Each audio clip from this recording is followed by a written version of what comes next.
kindlasti me saame targemaks, sest et see on üks koht, kui me vaatame nagu neid rahvusvahelisi organisatsioone laiemalt, siis julgeolekunõukogu, kuna ta on kinnine suuresti, siis selleks, et aru saada, kuidas see üldse töötab, selleks peab see sees olema.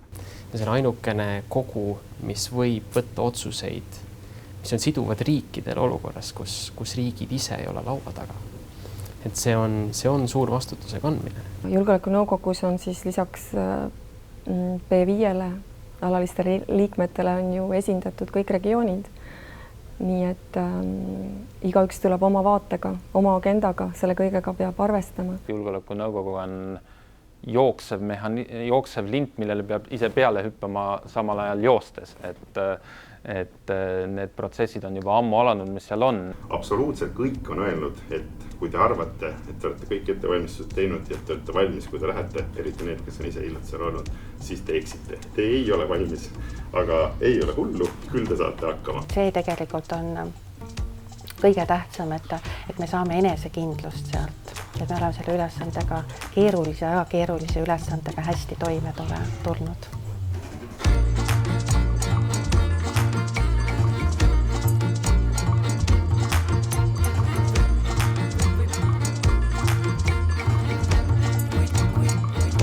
Eesti-sugune riik ei saa lubada seda luksust, et meil on eraldi inimesed peaassamblee ja komiteede ja üldasjade peale ja eraldi tiim julgeolekunõukogu peale. Meil on üks ja sama tiim. Mina hakkan tegelema Ukraina küsimusega, Gruusia küsimus, külmutatud konfliktid, Balkan, Kosovo küsimus, ränne. Mina olen üks kahest inimesest, kelle portfellis on Lähis-Ida, et me jagame Lähis-Ida piirkonda laiemalt ja siis konkreetsemalt Iisrael-Palestiina. Minul on jagatud siis Ladina-Ameerika riigid, Lõuna-Aasia, Vaikse ookeani piirkond, lisaks kliimamuutuse küsimused.